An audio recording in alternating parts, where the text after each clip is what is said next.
حضرت شداد بن اوس رضی اللہ تعالیٰ عنہ فرماتے ہیں کہ ہم حضور کی خدمت میں بیٹھے ہوئے تھے، فقال، تو آقا کریم علیہ الصلوۃ والسلام نے بیٹھے بیٹھے ارشاد فرمایا، تمہارے اندر کوئی اجنبی شخص تو نہیں؟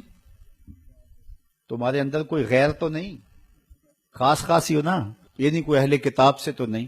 میں نے کہا حضور کوئی نہیں، سارے اپنے ہیں۔ تو آقا کریم علیہ الصلوۃ والسلام نے فرمایا اچھا دروازے کو کنڈی لگا دو، پھر فرمایا ہاتھ کھڑے کرو اور کہو لا الہ الا اللہ۔ سارے اپنے ہو؟ سارے اپنے ہیں، کوئی غیر تو نہیں؟ نہیں۔ کنڈی لگا دو، لگ گئی کنڈی۔ کب ہاتھ کھڑے کرو اور کہو لا الہ الا اللہ۔ اب اگلی بات سنو، اللہ کے محبوب نے فرمایا الحمدللہ، تمام خوبیاں اللہ کے لیے۔ اے اللہ تیری تعریفیں ہیں، تو نے مجھے حق کے ساتھ اس کلمے کے ساتھ مبعوث کیا، تو نے وعدہ کیا ہے، مجھے حکم دیا اس کلمے کی تبلیغ کا، اس کے پیغام کی نشر و توزیع کا، اس کلمے کے نور کو ایک ایک سینے میں اتارنے کا۔ مالک میں نے وہ اتارا اور میں نے اس پیغام کو پہنچایا۔ مالک پھر تو نے اس کلمے کے حاملین کے لیے جنت کا وعدہ بھی کیا ہے، اور تو وعدے بھی سچے کرتا ہے، تیرا وعدہ جھوٹا نہیں ہوتا، تو وعدے پورے کرتا ہے۔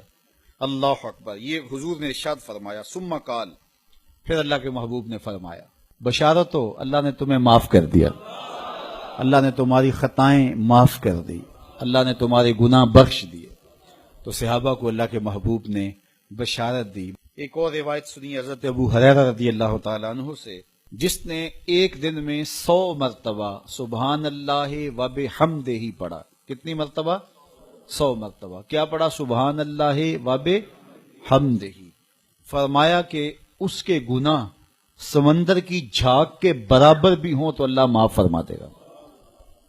تو یہ اپنے وظائف میں شامل کر لیجئے، سبحان اللہ و بحمدہ۔ اور حدیث بخاری ہے، بلکہ بخاری کی سب سے آخری روایت ہے کہ 2 کلمے ایسے ہیں جو اللہ کو محبوب ہیں اور زبان پر مشکل نہیں، زبان پر بڑے آسان ہیں، اور جب میزان پہ رکھے جائیں گے تو پلڑے کو جھکا دیں گے، بڑے بھاری ہیں میزان پہ۔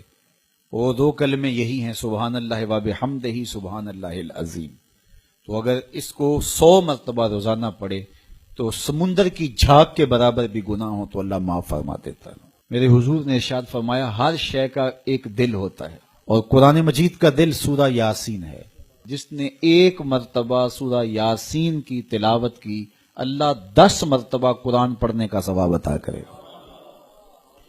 تو اپنی صبح کا آغاز سورہ یاسین سے کیا کریں، کچھ وقت نہیں لگتا، نماز فجر کے بعد اشراق تک سورہ یاسین پڑھ لیا کریں۔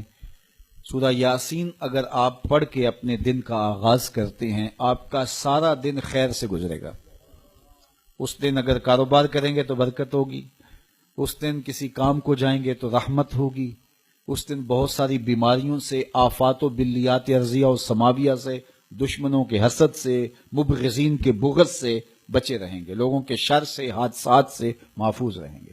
تو اپنے دن کا آغاز سورہ یاسین سے کریں، اور کتنا بڑا اجر ہے۔ آپ 1 سال میں بھی شاید 10 قرآن مجید نہ ختم کر سکیں، اور سورہ یاسین پڑھیں تو 10 مرتبہ قرآن مجید پڑھنے کا ثواب نصیب ہوگا۔ رسول کریم نے ارشاد فرمایا اِنَّ سُورَةً فِی الْقُرْآنِ 30 آیہ، قرآن مجید میں ایک سورت ہے جس کی 30 آیات ہیں۔ اگر کوئی شخص اس کی تلاوت کرتا ہے تو وہ سورت پڑھنے والے کی شفاعت کرتی ہے، اور اتنی بار شفاعت کرتی ہے کہ اس کو بخشوا کے چھوڑتی ہے۔ وہ سورت کون سی ہے؟ وَهِيَ تَبَارَكَ الَّذِي بِيَدِهِ الْمُلْكُ، یہ سورۃ الملک ہے، 30 آیتیں ہیں۔ جو شخص اس کی تلاوت کرے، یہ اتنی بار سفارش اللہ کی بارگاہ میں کرتی ہے کہ اپنے پڑھنے والے کو بخشوا کے چھوڑتی ہے۔